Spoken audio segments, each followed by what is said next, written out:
You watch brilliant minds around you make terrible decisions despite having all the information they need. Every day you see intelligent people trapped in cycles of overthinking, paralyzed by analysis while opportunities slip away, or making choices driven by emotion rather than wisdom. I am Marcus Aurelius, who ruled the most powerful empire in history, while developing a philosophical approach to thinking that has guided leaders for nearly 2,000 years. What I discovered about how philosophers truly think will transform your decision-making, giving you the mental clarity to navigate any challenge with wisdom rather than mere intelligence. The same thought processes that sustained emperors through crises can revolutionize how you approach every aspect of your life. But first, like this video, subscribe for more Stoic wisdom, and comment where you're watching from.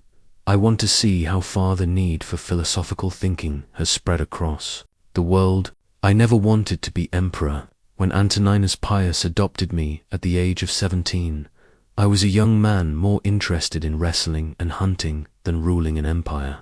I had planned to live as a private citizen, perhaps teaching rhetoric or studying law. But fate, as philosophers understand, cares nothing for our personal preferences. The day I received the imperial seal, this heavy golden ring that still bears the eagle of Rome, I felt the weight of 60 million souls settle upon my shoulders. Most men would have been intoxicated by such power. I was terrified by the responsibility. Here was a decision-making burden that would crush anyone who approached it with ordinary thinking. That first night as emperor, sat alone in my chambers, turning this ring over in my hands. Each facet of the carved eagles seemed to reflect a different province, a different people, depending on my judgment. I realized that if I was going to survive this role, if I was going to serve these people rather than destroy them, I needed a completely different way of thinking than what had brought me to this moment. This is when I truly began to think like a philosopher.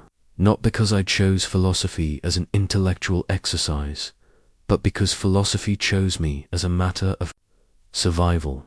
I needed thinking tools that could handle the complexity of empire, the weight of life and death decisions, the constant pressure of competing interests and limited resources. Most people think with their emotions first, their desires second, and their reason last. But when your single decision can mean war or peace for millions, when your moment of anger can lead to executions, when your personal preference can bankrupt provinces, you learn quickly that this common pattern of thinking is not just inadequate, it's dangerous. The philosophical mind works in reverse order: reason first, principles second, emotions last. When a messenger brought news of rebellion in Britain, my first instinct was anger. How dare they defy Rome? But I had trained myself to pause, to step back, to ask the philosophical questions. What do I actually know? What are the facts stripped of interpretation? What principles should guide my response? What would virtue demand in this situation? This is not natural human thinking. Natural thinking says, I feel angry, therefore I should punish them. Philosophical thinking says, I feel angry. That is information about my internal state, not about the external situation. Now, what does the situation actually require? The ring reminds me daily that power without philosophy is tyranny, but philosophy without power is mere speculation. I have both, which means I have the responsibility to demonstrate that wisdom can govern, that reason can rule, that virtue can be practical in the real world. When people ask me how philosophers think differently, I tell them to imagine wearing this ring for a single day. Imagine that every casual opinion you form, every emotional reaction you have, every preference you express could affect millions of lives. You would very quickly learn to think more carefully, more slowly, more thoroughly than you ever have before. That is the gift of philosophical thinking. It treats every decision as if it matters, because it understands that every decision does matter. Your daily choices shape your character. Your character determines your larger choices. Your larger choices create your destiny and influence everyone around you. The weight of this crown taught me that thinking like a philosopher is not a luxury for scholars in their ivory towers. It is a necessity for anyone who wants to live responsibly in a world where our actions have consequences beyond ourselves. Asterisk, asterisk, I learned the discipline of perception from a bronze mirror in my private chambers. Each morning, I would look into its polished surface and practice seeing not what I hoped to see, but what was actually there. The mirror showed me an aging man with lines of worry, not the invincible emperor that others expected to see. This simple practice taught me the first principle of philosophical thinking: see reality as it is, not as you wish it were. Most people's thinking is contaminated by their desires, fears, and expectations. They see what they want to see, hear what they want to hear, and interpret events through the lens of their personal agenda. A philosopher trains himself to strip away these distortions and perceive the bare facts of any situation. When senators came to me with reports of grain shortages in Alexandria, they spoke of catastrophic famine and desperate crisis, but I had learned to separate their emotional language from the underlying facts. What were the actual numbers? How many people were affected? What were the specific causes? What resources were available? What had worked in similar situations before? This is what I call the discipline of perception, the practice of distinguishing between events and our interpretations of events. The grain shortage was an event. The words catastrophic and desperate were interpretations colored by fear and political calculation. A philosopher learns to work with events, not interpretations. I developed a daily exercise for this discipline. Each evening, I would review the day's major interactions and identify where I had confused facts with interpretations. Did the general actually say the enemy was overwhelming, or did he say they outnumbered us 3-1? Did the senator call the tax proposal ruinous, or did he provide specific data about its economic impact? This practice revealed how much of what we call thinking is actually just emotional reaction dressed up in rational language. When someone says this is impossible, they're usually expressing their frustration, not making an assessment of actual possibilities. When they say everyone knows that, they're often defending a belief they've never examined. The philosophical mind learns to catch these linguistic tricks, both in others and in itself. I trained myself to notice when I used words like always, never, everyone, or impossible words that almost always signal that emotion has hijacked reasoning. True perception requires what I call the view from above. Imagine yourself rising above your immediate situation and looking down at it with the detachment of a natural philosopher, studying the movements of the stars. From this perspective, you can see patterns and connections that are invisible when you're caught up in the emotional turbulence of ground level. When tribal leaders from Germania came to negotiate border disputes, most of my advisors saw only barbarian threats or opportunities for conquest. But from the philosophical perspective, I saw human beings responding to resource pressures, seeking security for their families, operating within the constraints of their own cultural understanding. This clearer perception led to negotiations that lasted decades instead of wars that lasted years. The discipline of perception is not about becoming cold or detached from human emotion. It's about developing the ability to see clearly first, then choose how to respond. Emotion without clear perception leads to poor decisions. Clear perception without emotion leads to paralysis.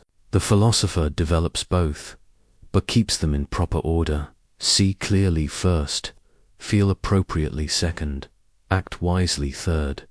Asterisk, asterisk, in my private study, I kept a scroll where I practiced what I came to call building the inner citadel, a fortress of the mind that no external circumstance could breach. This was not mere metaphor. In a world where emperors were regularly assassinated, where plagues could devastate populations, where barbarian armies threatened our borders. I needed a source of stability that did not depend on external conditions. The inner citadel is the philosopher's greatest achievement, a core of rational thinking that remains unshakable regardless of what happens in the outside world. Most people build their sense of security on things they cannot control: other people's opinions, favorable circumstances, continued health, political stability. When these external supports are removed, they collapse into anxiety, anger, or despair. But the philosophical mind learns to distinguish between what is up to us and what is not up to us. This distinction becomes the foundation of all clear thinking. Your reputation is not up to you. Others will think what they choose to think. Your health is not entirely up to you. Disease, an accident, can strike anyone. Your external circumstances are not up to you. Markets rise and fall, governments change, natural disasters occur. What is up to you? Your judgments about events, your chosen responses to circumstances, your decisions about where to focus your attention and energy, your commitment to virtue regardless of consequences. These form the materials from which you build your inner citadel. I practiced this discipline during the Antonine Plague, when death visited every household in Rome. Each morning, I would wake to reports of new casualties, failing supply lines, and growing despair among the population. The external situation was genuinely terrible, and nothing I could do would stop the disease from running its course. But in my inner citadel, I remained focused on what was up to me, ensuring fair distribution of available medicine, maintaining public order without resorting to tyranny, providing steady leadership when everyone else was panicking, and accepting whatever personal losses came my way without losing my commitment to virtue. This is not stoic indifference or emotional numbness. I felt the full weight of every death, the sadness of families destroyed, the fear that I too might fall ill. But I did not allow these feelings to dictate my thinking or my actions. I felt them, acknowledged them, and then returned to the fortress of what was actually under my control. The inner citadel requires daily construction. Each morning, I would remind myself, today I will meet interference, ingratitude, insolence, disloyalty, ill will, and selfishness, not because I was pessimistic, but because I was realistic. By preparing mentally for difficulties, I maintained my equilibrium when they arrived. I also practiced what I called the discipline of assent, carefully examining each thought before accepting it as true. When my mind offered judgments like "this is terrible," or "I can't handle this," or "everything is falling apart," I would pause and ask, is this thought helpful? Is it accurate? Does accepting this judgment make me more or less capable of responding? Well, most of our mental suffering comes not from external events, but from our unreasoned judgments about external events.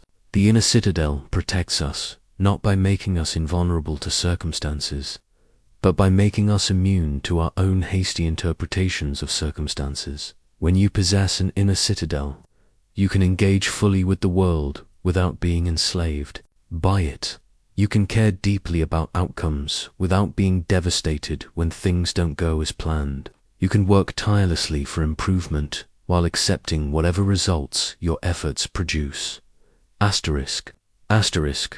I wore a simple silver ring that bore no imperial markings, only a small engraving of a question mark.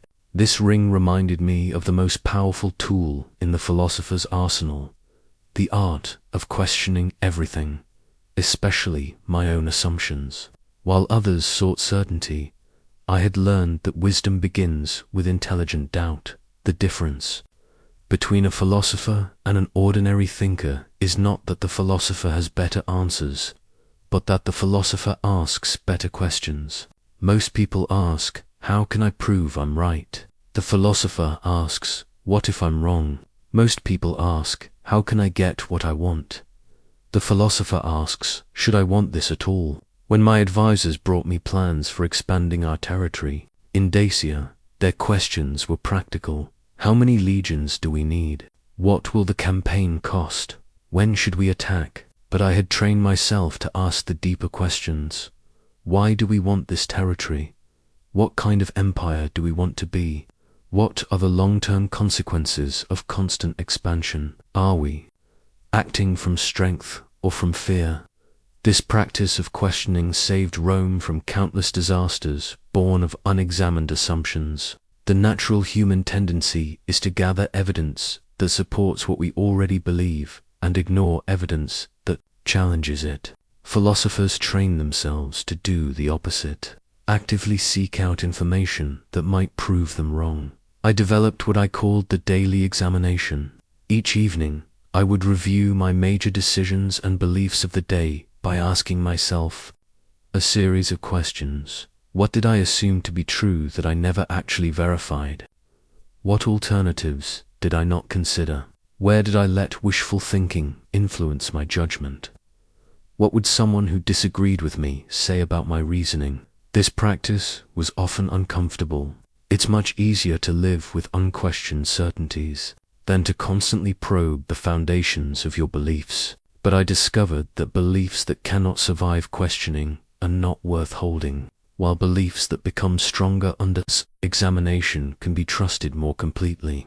The most important questions are often the ones that seem too obvious to ask. Why do we assume that growth is always good? Why do we believe that popular opinions are more likely to be correct? Why do we think that our immediate emotional reactions represent accurate assessments of reality? Why do we assume that complex problems should have simple solutions?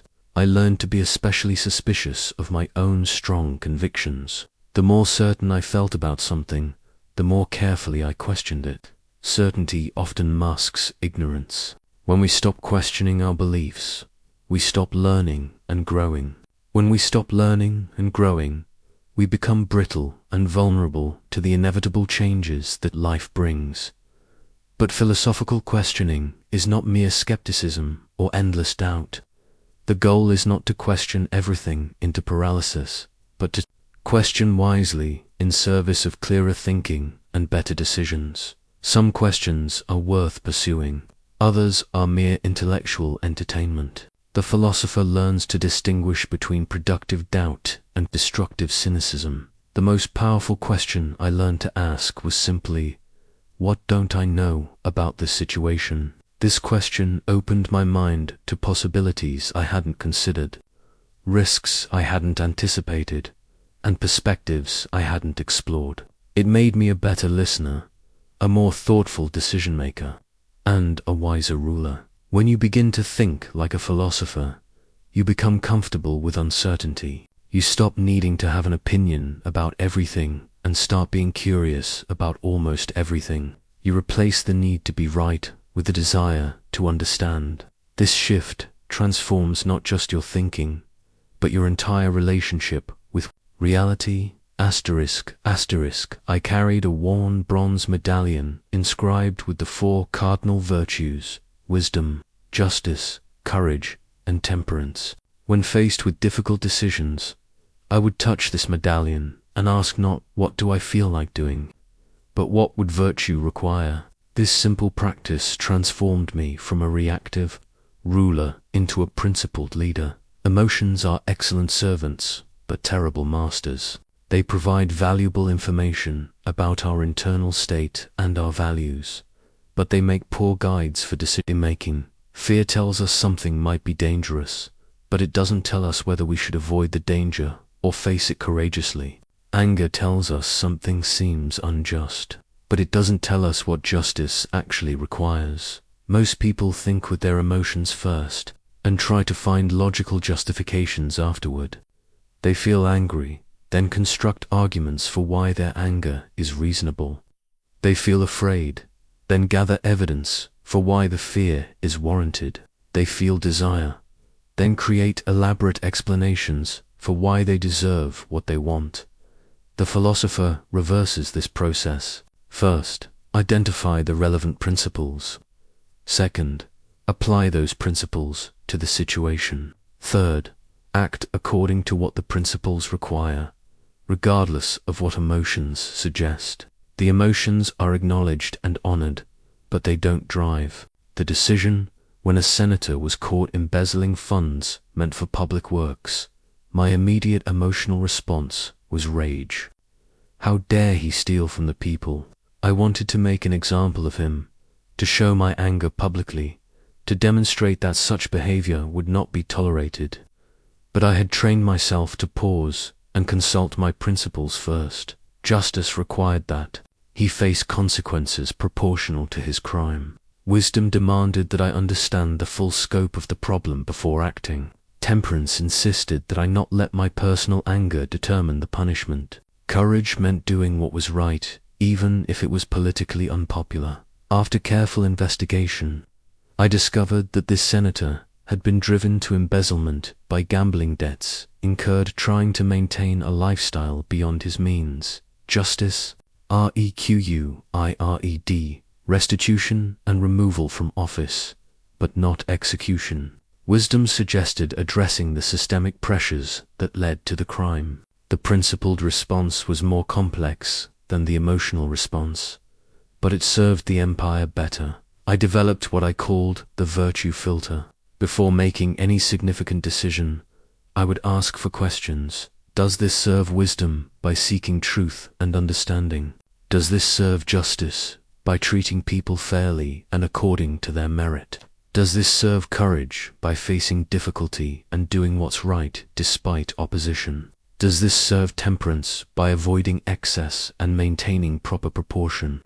This practice doesn't eliminate emotions, it harnesses them. When I felt compassion for suffering citizens, that emotion aligned with the principle of justice and motivated me to act. When I felt protective anger toward threats to Rome, that emotion aligned with the principle of courage and strengthened my resolve. The key was letting principles lead and emotions follow, not the reverse.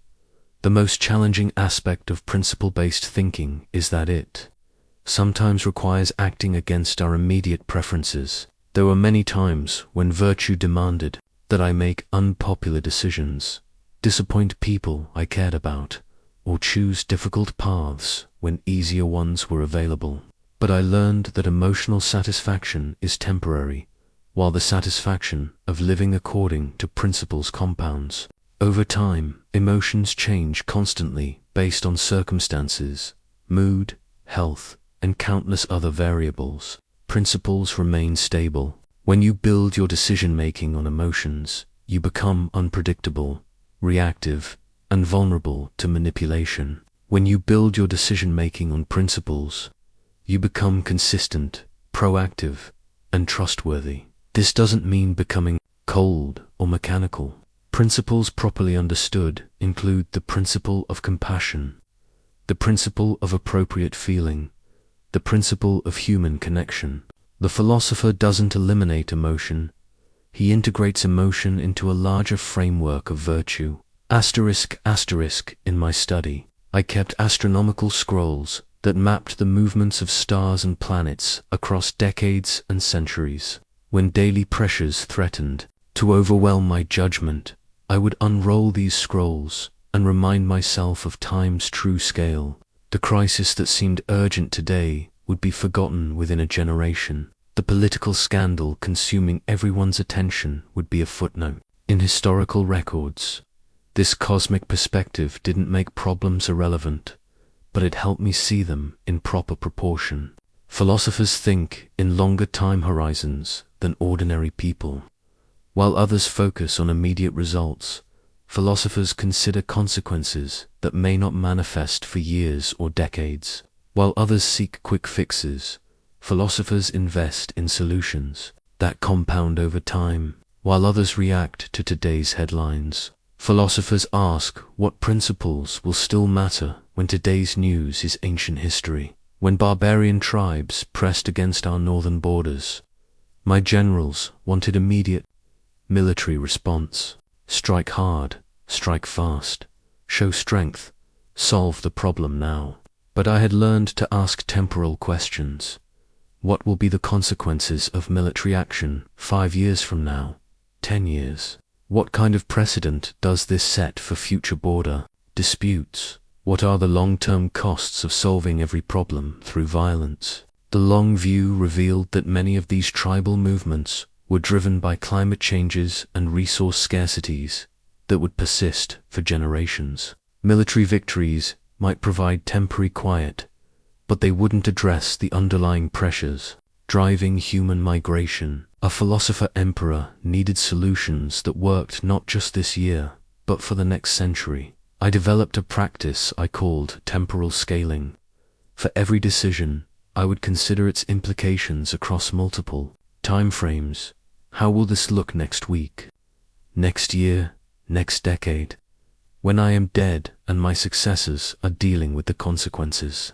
This practice revealed that many apparent solutions were actually just ways of postponing problems, often making them worse in the process. The most important insight from temporal thinking is that urgency and importance are often inversely related. The things that feel most urgent, responding to critics, managing daily crises, satisfying immediate pressures, rarely the most important for long-term flourishing. The truly important work, building character, developing wisdom, strengthening institutions, nurturing relationships, feels urgent because its benefits compound slowly over time. I learned to distinguish between true emergencies that required immediate action and false urgencies created by anxiety, politics, or poor planning. True emergencies are rare. Most of what people call urgent is actually just loud or uncomfortable or politically sensitive. The philosopher develops the courage to focus on important work even when urgent. Distractions clamor for attention. When senators complained about the slow pace of legal reforms I was implementing, I would remind them that we were building systems that needed to work for centuries, not just until the next election. Quick fixes in legal code often create loopholes that clever people exploit for generations. Thorough, principled reform takes longer initially, but saves enormous time and suffering. In the long run, the cosmic perspective also provided comfort during difficult periods. When plague ravaged the empire and my own family, the astronomical scrolls reminded me that suffering, like joy, is temporary. Stars that had shone for millennia before humans existed would continue shining long after our current troubles were resolved. This wasn't fatalism or indifference, it was perspective that enabled me to act with wisdom rather than panic. Time thinking transforms how you approach every aspect of life. You invest more in relationships because you understand that trust compounds over decades. You focus more on character development because you know that reputation is built through countless consistent choices. You become more patient with progress and more persistent with principles. Asterisk, asterisk. I carried a simple coin bearing the image of a schooler, memento mori, that reminded me daily of life's fragility and the temporary nature of all earthly things. Each morning, I would hold this coin and spend a few minutes imagining the loss of things I valued: my health, my position, my loved ones, my life itself. This practice, which I called negative visualization, was not morbid pessimism, but practical wisdom training. Most people avoid thinking about potential losses because such thoughts are uncomfortable. But philosophers understand that mental rehearsal for adversity builds resilience and prevents the shock that devastates unprepared minds. By imagining loss before it occurs, you develop the emotional and intellectual resources to handle it gracefully when it arrives. When I practiced negative visualization about losing my position as emperor, I didn't just imagine the external changes: losing power, status, luxury. I imagined the internal challenges. How would I maintain my sense of purpose without imperial responsibilities? How would I handle the wounded pride of being removed from power? What aspects of my identity were dependent on external role rather than internal character? This mental rehearsal served me well during actual threats to my position. When military commanders questioned my leadership decisions or senators whispered about potential successors, I wasn't devastated because I had already mentally practiced being deposed. The practice didn't make me indifferent to keeping power, but it prevented me from clinging to it desperately or making poor decisions out of fear of losing it. The most profound application of negative visualization involved contemplating the deaths of people I loved. I would imagine my wife Faustina's death, my children's deaths, my closest advisor's deaths, not because I wanted these things to happen, but because death is inevitable for all of us, and being unprepared for it compounds the suffering unnecessarily. When my son Commodus disappointed me with his lack of philosophical development and his preference for gladiatorial games over governance, I was tempted to let frustration and worry consume my peace of mind. But I had practiced imagining his death, which reminded me that the time we had together was precious regardless of whether he developed according to my expectations. This practice helped me love him as he was rather than resenting him for who he wasn't. Negative visualization also deepened my appreciation for present blessings. When you regularly imagine losing your health, you don't take pain-free days for granted. When you contemplate the death of loved ones, you pay more attention to the time you have with them. When you envision the collapse of your achievements, you savor the satisfaction of current success without clinging to it desperately. The practice taught me to hold all external goods lightly. Wealth, status, reputation, even life itself. These are borrowed gifts that must eventually be returned. The philosopher enjoys them fully while possessing them, but doesn't organize his entire identity around keeping them permanently. I developed specific visualization exercises for different types of potential loss. For material losses, I would imagine returning to the simple life of a private citizen. For social losses, I would imagine being criticized, misunderstood, or abandoned by friends.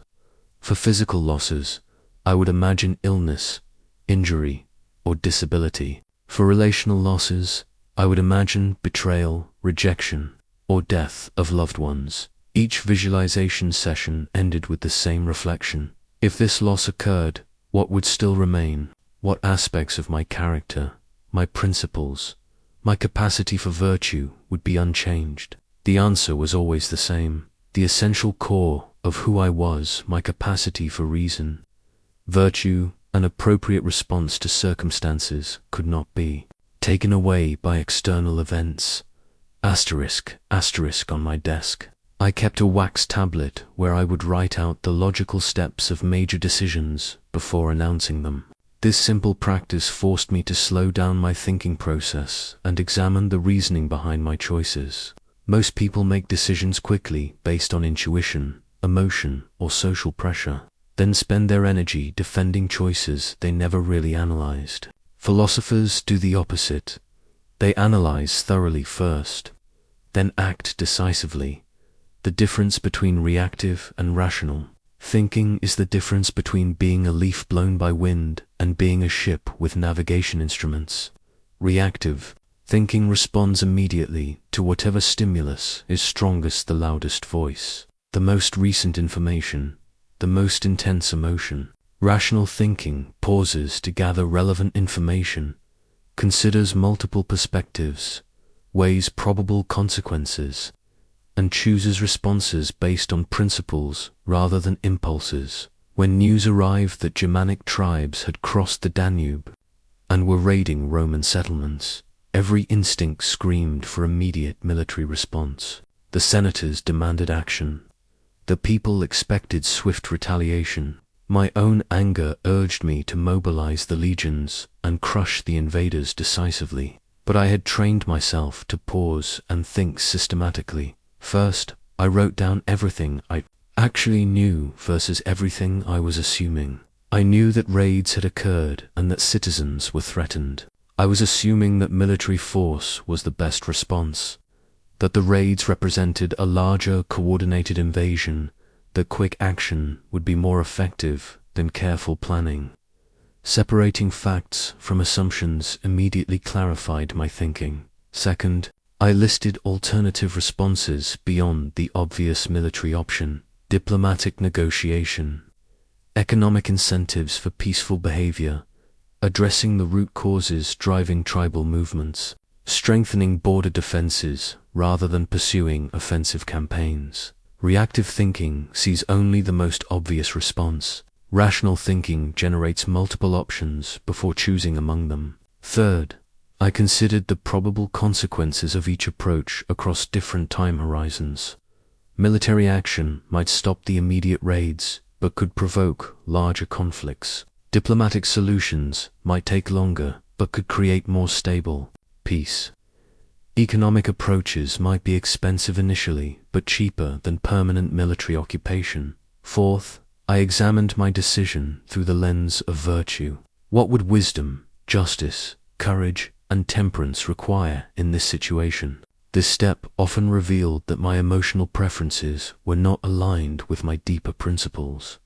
Finally, I looked for ways to test my reasoning before committing fully. Could we try diplomatic contact while maintaining military readiness? Could we address immediate security needs while pursuing longer-term solutions? Rational thinking seeks ways to gather more information and maintain flexibility rather than betting everything on a single approach. This systematic process took more time than reactive decision-making, but it led to much better outcomes. In the case of the Germanic raids, a combination of targeted military pressure, diplomatic engagement, and economic incentives created a stable border that lasted for decades, rather than a cycle of raids and retaliation that could have continued indefinitely. I developed what I called the pause practice. Whenever I felt pressure to make an immediate decision, I would deliberately create space for rational analysis. Sometimes this meant asking for more information before responding. Sometimes it meant sleeping on the decision and revisiting it with fresh perspective. Sometimes it meant consulting advisors who would challenge my initial thinking. The pause practice revealed how often what feels like urgent decision-making is actually just anxiety seeking relief through premature action. True urgency is rare. Most situations that feel urgent can benefit from even a few minutes of systematic thinking. Rational analysis doesn't guarantee perfect decisions. We're always working with incomplete information and uncertain outcomes, but it dramatically improves the quality of decision-making by ensuring that choices are based on the best available reasoning rather than the strongest immediate emotion. I ate my meals from a simple wooden cup rather than the elaborate golden vessels befitting an emperor.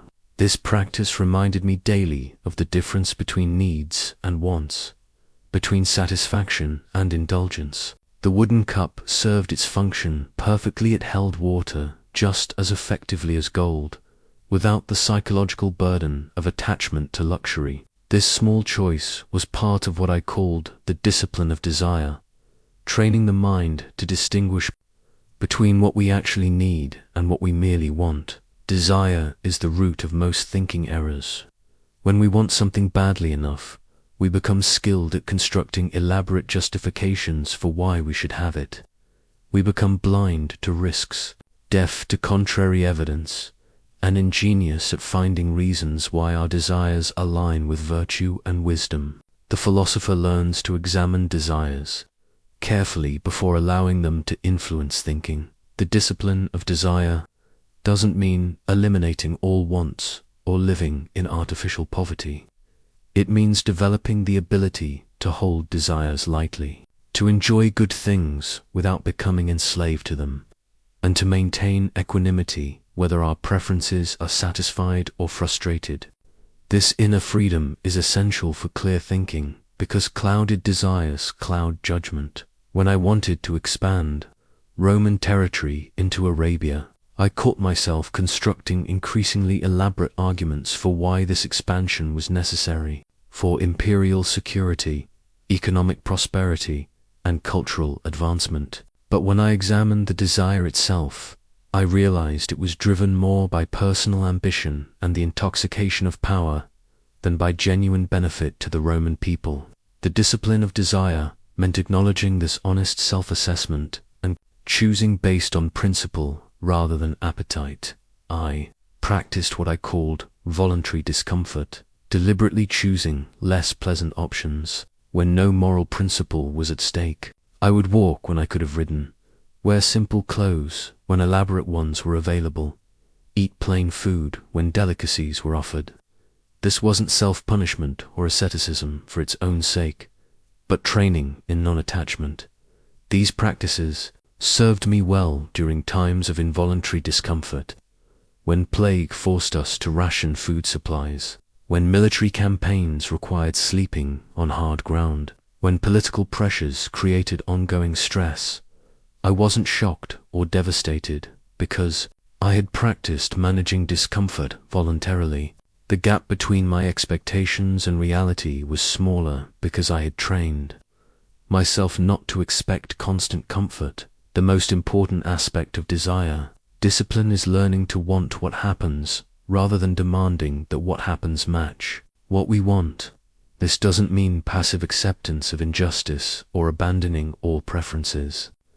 It means aligning our will with reality while working skillfully to improve what can be improved. When my beloved teacher, Junius Rusticus, died, I felt the natural grief of losing someone I loved and respected. The discipline of desire didn't eliminate this sadness, but it prevented me from adding unnecessary suffering by demanding that reality be different than it was. I could grieve his death while accepting that death comes to everyone, love him while releasing attachment to keeping him alive, honor his memory while moving forward with my own responsibilities. I learnt to examine the stories I told myself about what I needed to be happy. Most of these stories were cultural conditioning rather than actual requirements for well-being. I didn't need others to approve of my decisions to feel confident in them. I didn't need external circumstances to be perfect to maintain inner peace.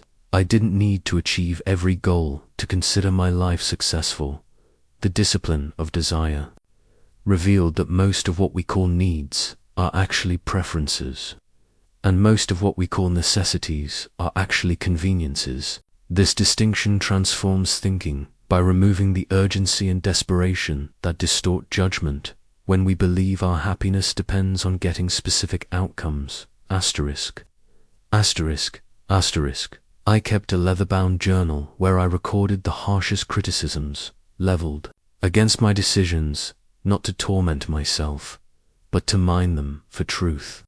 When senators accused me of being too lenient with criminals, when generals criticized my military strategies, when philosophers questioned my interpretations of Stoic principles, I wrote down their exact words and examined them carefully for valid insights. This practice taught me that criticism is often a gift, even when it comes wrapped in hostility or delivered with malicious intent. Most people's relationship with failure and criticism is defensive. They either deny that failures occurred, blame external circumstances for poor outcomes, or dismiss critics as ignorant or biased. But philosophers understand that failures and criticisms are among our most valuable teachers because they reveal blind spots that success and praise can never illuminate. When my campaign against the Quadi tribe resulted in far higher casualties than expected, my first instinct was to focus on what we had accomplished. We had secured the border and demonstrated Roman strength. But I forced myself to examine what had gone wrong. Had I underestimated enemy capabilities? Had I relied too heavily on tactics that worked in previous campaigns? Had I ignored intelligence that contradicted my preferred strategy? The honest analysis revealed multiple errors in my thinking. I had become overconfident based on previous military successes. I had dismissed reports that didn't fit my expectations about tribal military capacity. I had prioritized speed over thorough preparation because I wanted to resolve the conflict quickly and return to Rome. Each of these mistakes taught me something about the subtle ways that ego and impatience can corrupt judgment. I developed what I called the failure autopsy, a systematic examination of disappointing outcomes to extract maximum learning.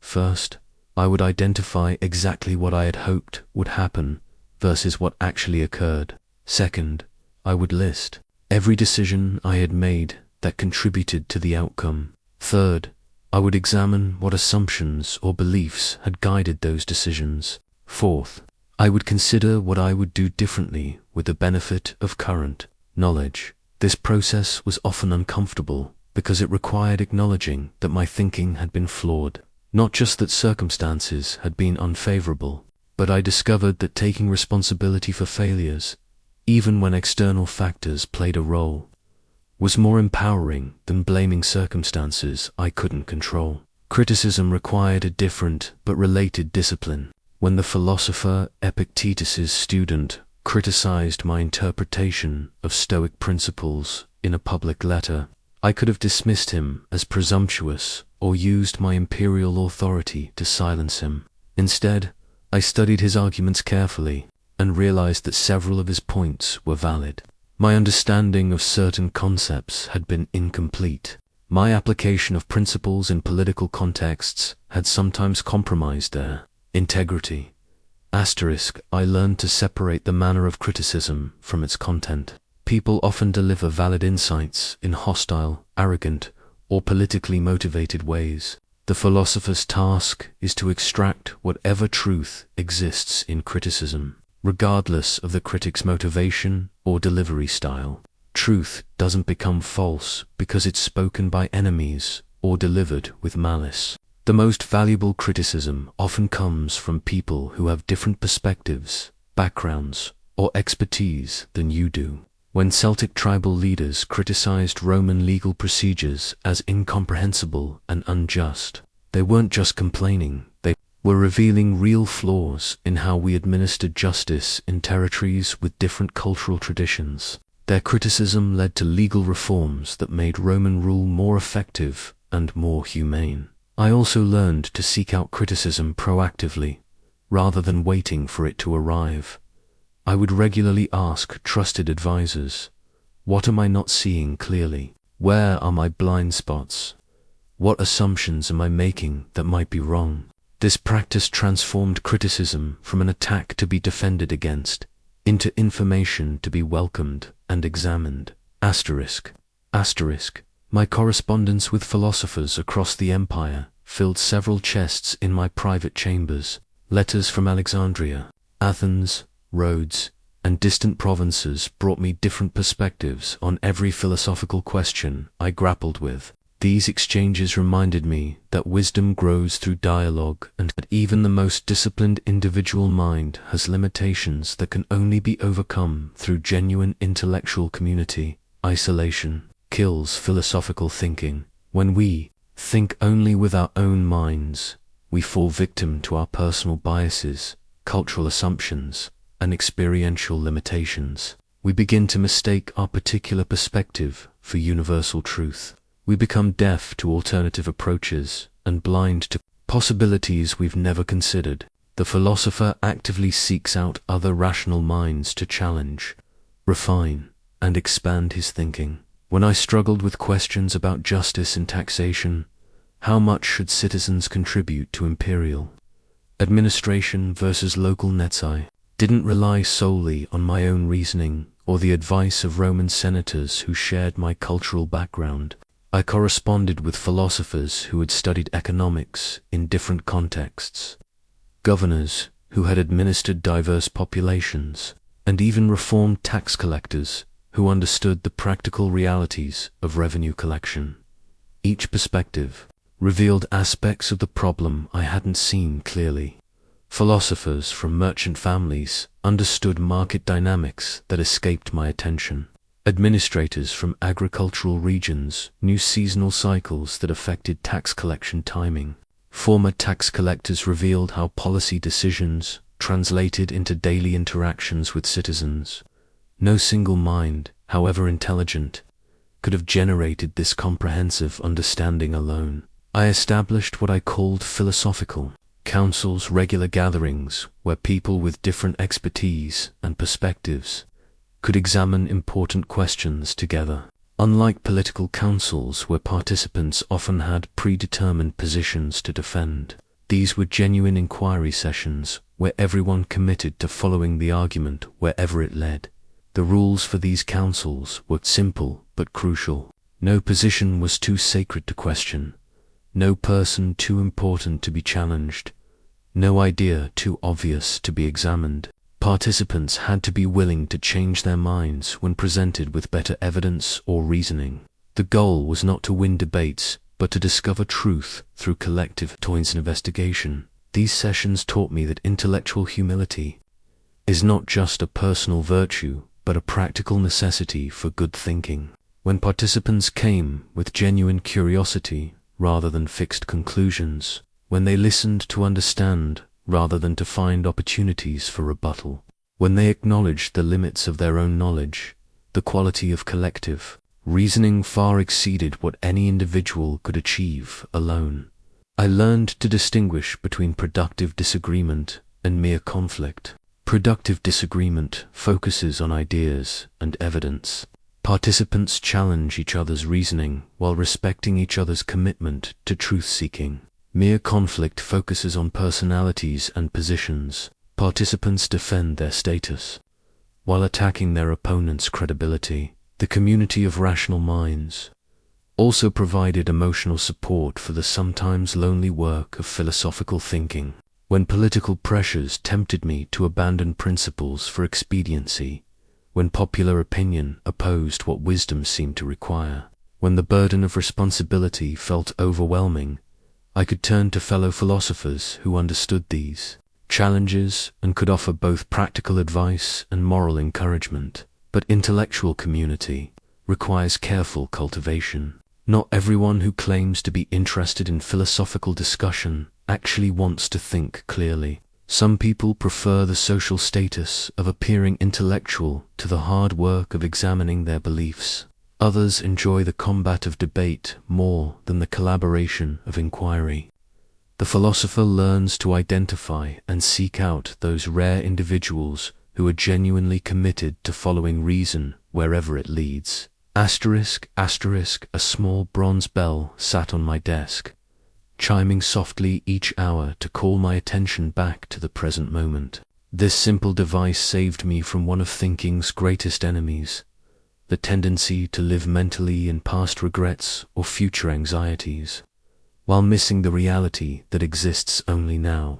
Most people think they're thinking about their current situation when they're actually thinking about their memories of similar situations, or their fantasies about future outcomes. Present moment awareness is not about eliminating all thoughts of past and future. Such thoughts are often necessary for good decision-making. It's about recognizing when your mind has wandered from current reality into mental time travel, and gently returning attention to what is actually happening now. The philosopher learns to think about the past and future when such thinking serves a purpose, rather than being unconsciously dragged into temporal distractions. When the bell chimed during particularly stressful periods, plague outbreaks, military pressures, political crises, I would pause and ask myself, what is actually happening right now? Often I would discover that my distress was caused not by present circumstances, but by my anxious projections about what might happen, or my regretful rehearsing of what had already occurred in the present moment. Even during genuinely difficult times, there was usually something I could do, some choice I could make, some response I could offer. But when my mind was scattered across past and future, I became paralyzed by problems that existed only in my imagination, while missing opportunities for effective action that existed only in the present. I developed what I called the attention anchor, a practice of regularly returning awareness to immediate sensory experience, the feeling of breath entering and leaving my body, the weight of my body in the chair, the sounds in the room around me, the visual details of objects within sight. This wasn't meditation for its own sake, but practical training in staying mentally present for whatever required my attention. The practice revealed how much mental energy I had been wasting on time travel. worrying about future problems that might never occur, rehearsing conversations that had already ended, planning responses to scenarios that existed only in my imagination, reliving decisions that could not be changed. All of this mental activity felt like productive thinking, but it was actually elaborate distraction from present reality. Present moment awareness dramatically improved my ability to listen to others. When my attention was anchored in the now, I could hear not just the words people spoke, but the emotions behind them, the concerns they weren't expressing directly, the information they were trying to convey. When my mind was scattered across time, I missed crucial subtleties in communication and often responded to conversations that existed only in my memory rather than the one happening in front of me. The practice also revealed that most suffering is created by mental time travel. Physical pain exists in the present moment, but psychological suffering is almost always about past losses or future fears. When I stayed present with actual current experience, even during difficult times, the experience was usually more manageable than my anxious projections had suggested. This doesn't mean ignoring past lessons or future planning. The philosopher thinks about past and future when such thinking serves clear purposes: learning from experience, preparing for likely scenarios, making informed decisions.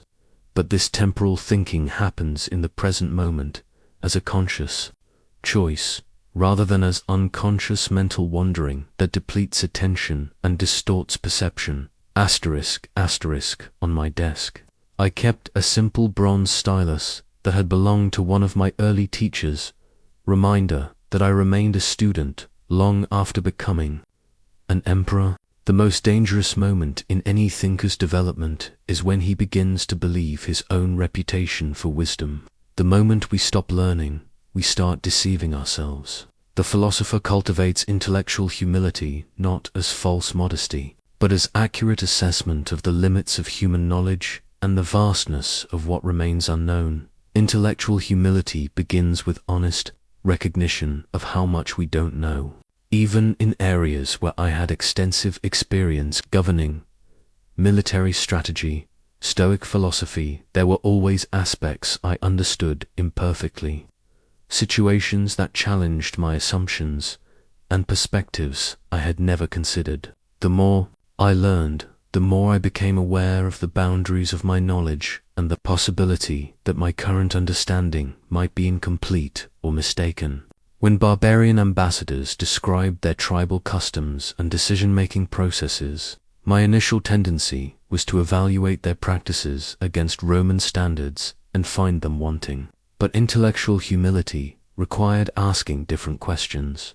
What might they understand about governance that we don't? What problems do their methods solve that ours don't address? What can we learn from their approach, even if we don't adopt it entirely? This practice led to surprising insights. Certain tribal councils made decisions through consensus-building processes that took longer than Roman administrative efficiency, but created stronger community commitment to outcomes.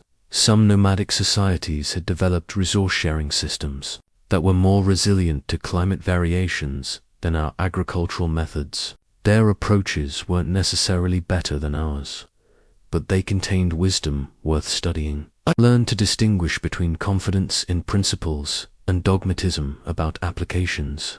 I could be confident that justice, courage, wisdom, and temperance were essential virtues while remaining humble about whether my particular understanding of these virtues was complete or my application of them in specific situations was optimal.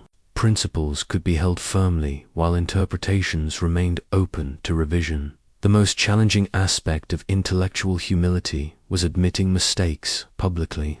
When my economic policies produced unintended consequences that hurt certain provinces, when my military strategies resulted in unnecessary casualties, when my judicial decisions created precedents that proved problematic, I faced the choice between defending my original reasoning and acknowledging its flaws. Political calculation suggested deflecting responsibility blaming advisors, circumstances, or incomplete information.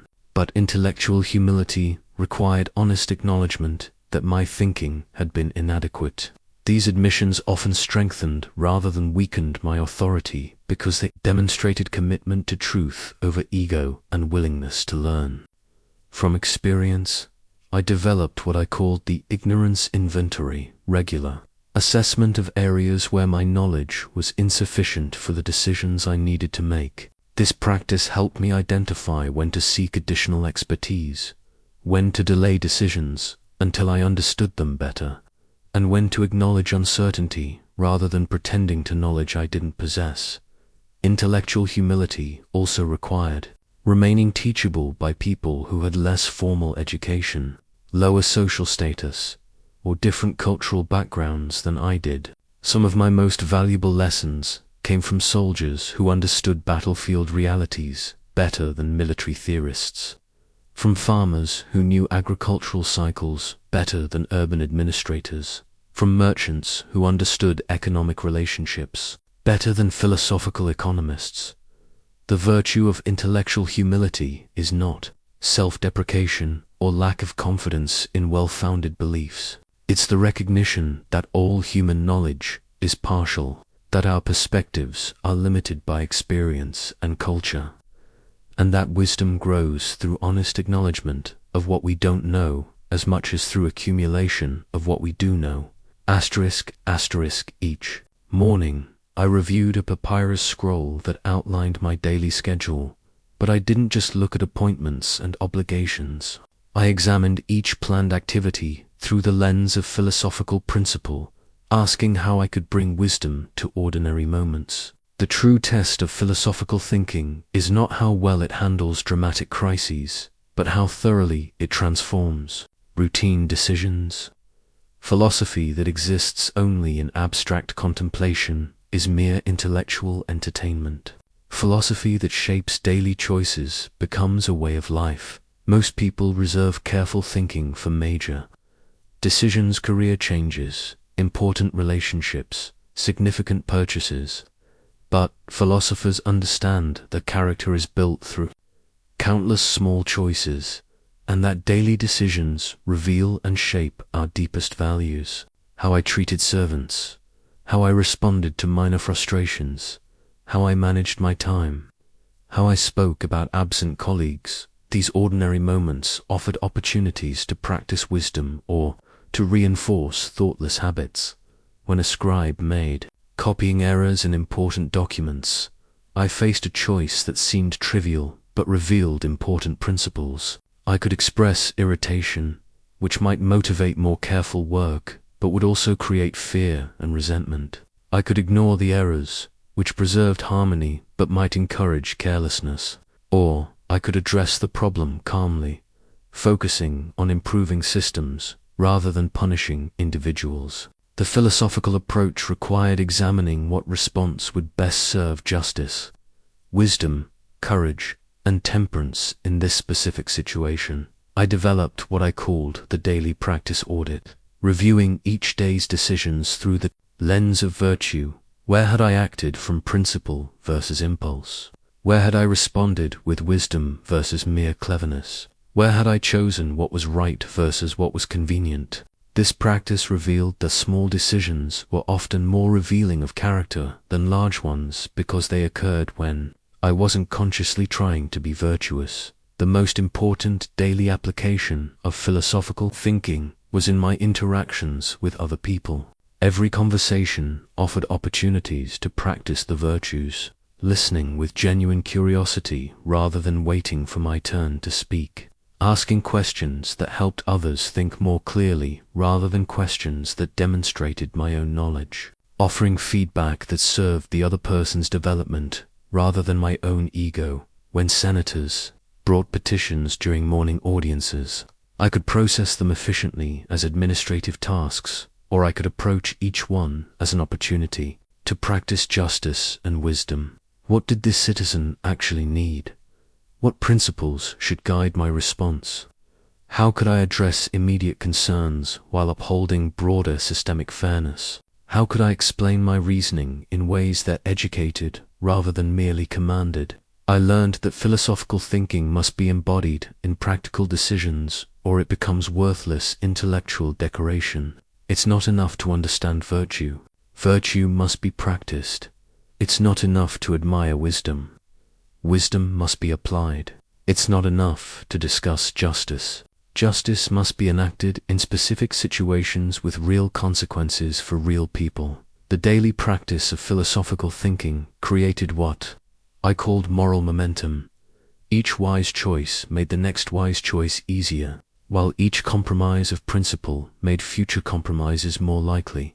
Character, I discovered, is not a fixed trait but a dynamic pattern that strengthens or weakens based on daily decisions. This integration of philosophy and practice required constant vigilance. It was easy to slip into autopilot, responding to familiar situations with habitual patterns rather than conscious choice. It was tempting to reserve philosophical thinking for important decisions, while letting ordinary moments run on cruise control. But I learned that ordinary moments are where philosophy either becomes real or reveals itself as mere pretense. Asterisk, asterisk, in my private study, I kept the manuscript of my personal meditations, thoughts written not for publication but for my own philosophical development. These pages, filled with reminders to myself about virtue, mortality, and duty, represent something more valuable than any military victory or political achievement. They demonstrate that philosophical thinking creates lasting impact, not through grand gestures, but through the patient cultivation of wisdom that can be passed from one generation to the next. When I consider my legacy as emperor, I take satisfaction in certain accomplishments: legal reforms that improved justice, military campaigns that secured borders, economic policies that strengthened the empire. But these achievements, however beneficial, are temporary. Laws can be changed by future rulers. Military victories become footnotes in history books. Economic systems evolve beyond recognition. The only legacy that truly endures is the transmission of wisdom, teaching others to think more clearly, to choose more wisely, to live more virtuously. Philosophical thinking creates enduring value because it addresses the permanent aspects of human experience. People in every era face the challenge of managing their emotions, making difficult decisions, handling adversity, relating to others, and finding meaning in life. The specific circumstances change. We face different technologies, different political systems, different economic realities, but the fundamental challenges of human existence remain constant. The principles I've practiced as emperor: the discipline of perception, the inner citadel, rational analysis, virtue-based decision-making. These approaches to thinking will be as relevant 1,000 years from now as they were 1,000 years ago. This is why studying philosophy and developing philosophical habits of mind is not just personal development, but a contribution to human flourishing that extends far beyond our individual lives. I've seen how philosophical thinking spreads from person to person like ripples in a pond. When I demonstrated rational analysis in council meetings, other leaders began adopting similar approaches. When I responded to criticism with intellectual humility rather than defensive anger, it gave others permission to acknowledge their own mistakes and learn from them. When I practiced virtue-based decision-making, it raised the standard of discourse and encouraged others to consider principles rather than just The most important legacy of philosophical thinking is not the specific conclusions we reach, but the methods we model. When others see us pausing to gather information before reacting, questioning our own assumptions, considering long-term consequences, seeking diverse perspectives, and choosing principle over preference, they learn that such approaches are possible and practical. They begin to expect higher standards of reasoning from themselves and others. This is why I've invested so much time in teaching philosophical principles to my son, Commodus, and other young leaders.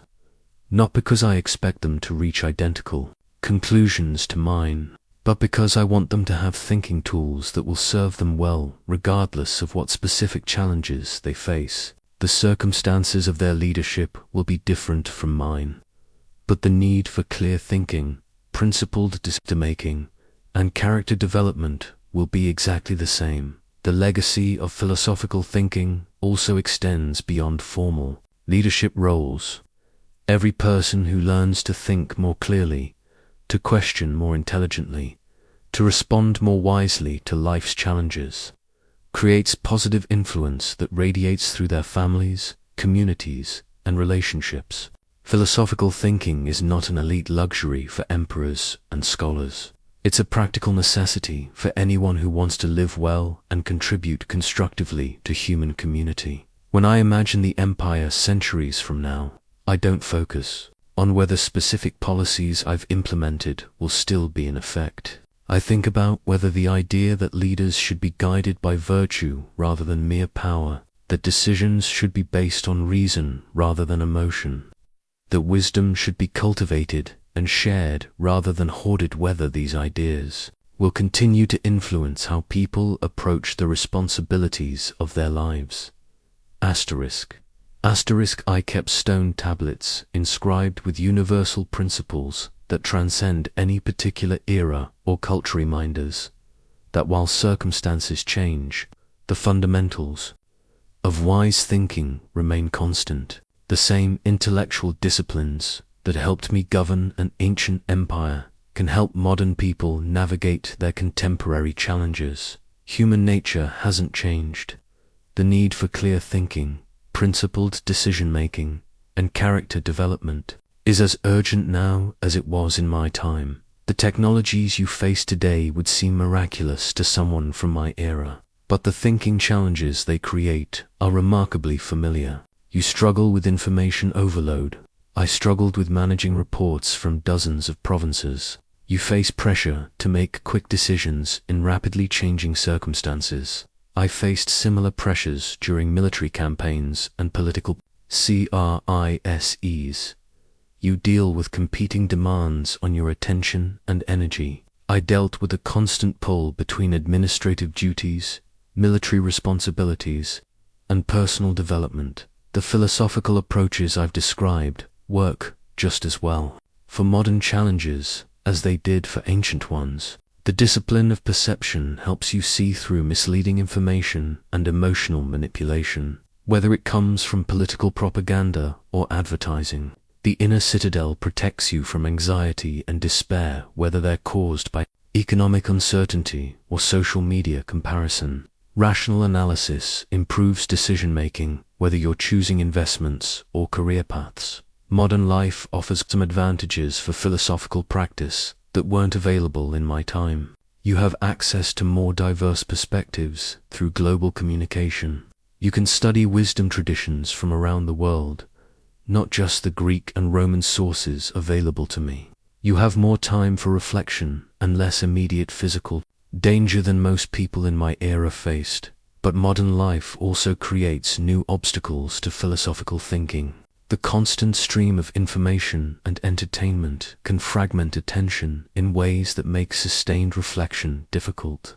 The pace of change can create pressure for immediate responses that don't allow time for careful analysis.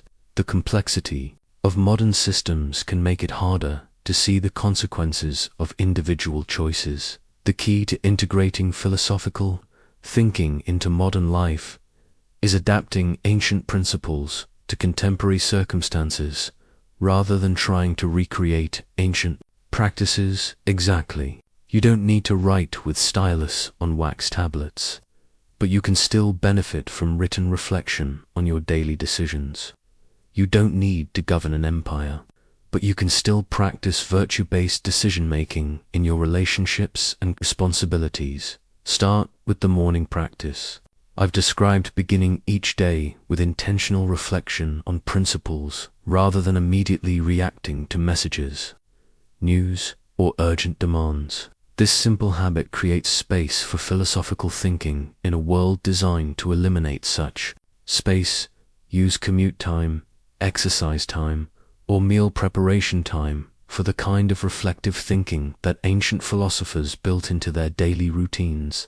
Apply the pause practice to modern communication. Before responding to emails, text messages, or social media posts, take a moment to consider what response would best serve wisdom, justice, courage, and temperance. This small delay often prevents regrettable reactions and improves the quality of your relationships and communication. Use the discipline of perception when consuming news and information. Ask yourself, what are the actual facts being reported versus the interpretations and emotional language being used? What perspectives might be missing from this account? What agenda might be driving the presentation of this information? This practice helps you stay informed without being manipulated. The philosophical life in any era requires swimming against the current of immediate gratification, reactive thinking, and superficial analysis. But the rewards clarity of thought, strength of character, peace of mind, and positive influence on others are as valuable today as they were 2,000 years ago. Asterisk, asterisk. Before me lies the imperial crown that I will someday pass to my successor, a symbol of how wisdom must be transmitted from one generation to the next. But the crown is just metal and jewels. The real inheritance is the capacity for philosophical thinking that transforms anyone who develops it. This capacity cannot be imposed from outside. It must be cultivated from within through daily practice and sincere commitment to truth over comfort, principle over preference, wisdom over mere cleverness. Your philosophical journey begins the moment you decide that the quality of your thinking matters more than the convenience of your assumptions. It starts when you choose to pause and reflect, rather than react automatically to whatever demands your immediate attention. It develops when you begin questioning your own beliefs as rigorously as you question the beliefs of others. The practices I've shared are not theoretical exercises, but practical tools for better living. Begin with one or two, rather than trying to implement everything at once. Choose the discipline that addresses your most pressing thinking challenges. If you struggle with emotional reactivity, focus on the pause practice and rational analysis. If you're overwhelmed by circumstances beyond your control, develop the inner citadel.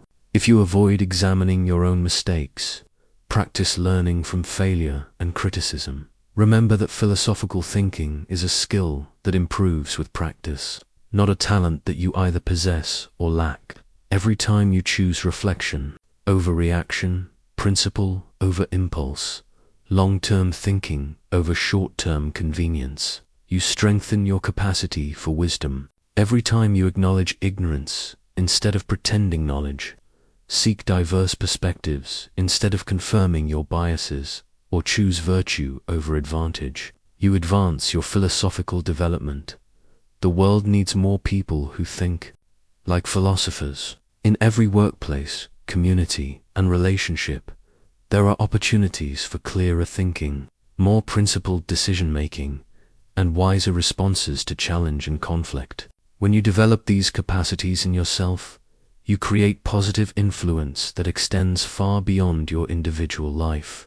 You become part of the solution to human problems rather than another contributor to confusion and reactive thinking.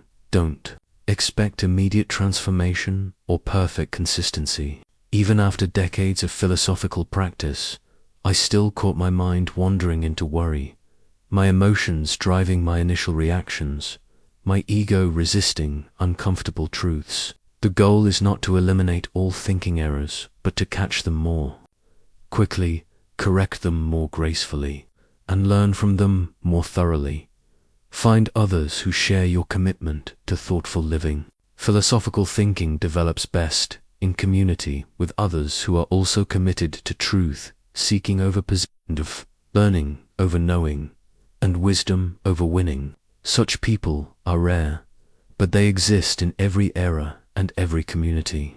Seek them out and cultivate relationships that support your highest aspirations. Most importantly, Remember that philosophical thinking is not an end in itself, but a means to better living and more effective service to others. The ultimate test of your philosophical development is not how sophisticated your reasoning becomes, but how much good you're able to accomplish in the world. Through the application of clearer thinking and stronger character, the crown I will leave behind represents temporary power over external circumstances.